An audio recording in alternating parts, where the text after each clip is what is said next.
প্রিয় বন্ধুরা, চলে এসেছি লাঞ্চ, আজকে ভেজ লাঞ্চের জন্য। প্রথমে দেখুন আলুর চপ বানিয়ে নিয়েছি বেসন দিয়ে ভাজা, একদম অন্য ধরনের ভেজ। পাঁপড় ভাজাগুলো করে নিয়েছি, বেশি তেলে ভাজলে বেশ ভালোই ফুলে যায়। তার সঙ্গে পালং শাক রান্না করেছি, নিরামিষে ভেজ, কিন্তু পালং শাকটা মনে হবে টেস্ট হয়নি, এর জন্য একটু বড়ি যোগ করলেই ব্যাস পালং শাকের রেসিপিটা একদম অন্যরকম মাত্রা নিয়ে চলে আসবে। গরম ভাতের সঙ্গে সিজনাল সবজি হিসেবে পালং শাকের জুড়ি মেলা ভার। এছাড়া কুমড়ো ভাজা, আলু ভাজা, দেখুন কুমড়ো ফুল ভাজা, পটল ভাজা, আমলকি, পালং শাকের কারি আর অরহর ডাল বানিয়ে নিয়েছি, সঙ্গে পাঁপড় ভাজাগুলোও নিয়েছি। চলুন পরিবেশন করে দিই।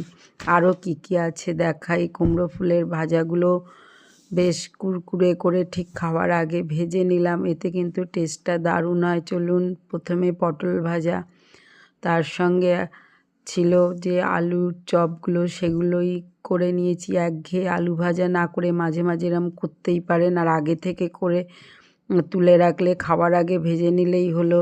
কুমড়ো ফুলের বড়া, পালং শাকের কারি, কুমড়ো ভাজা আর অরহর ডাল, বেশ রেসিপিগুলো অন্য ধরনের। সঙ্গে একটু কাঁচা মূলো, আমার খুবই ফেভারিট, কাঁচা লঙ্কা নিয়ে নিয়েছি। আর সিজনের সবথেকে গুরুত্বপূর্ণ যে ফলটি, সেটা কিন্তু খেয়েই নিতে পারেন একটা, যেটা দেখাই চলুন, আমলকি। এটাও কিন্তু আমি একটু ভাপিয়ে নিয়েছি, আর দারুণ খেতেও লাগে বন্ধুরা, আর টেস্টিও, আর শরীরের পক্ষে খুবই উপকারী। তাই মাঝে মাঝে রেসিপিতে যোগ করে দিন, অন্য সময় খাওয়ার সময় না পেলেও। আর পাঁপড় ভাজাটা দিলে 16 কলা পূর্ণ। আজ আসি, বাই বাই।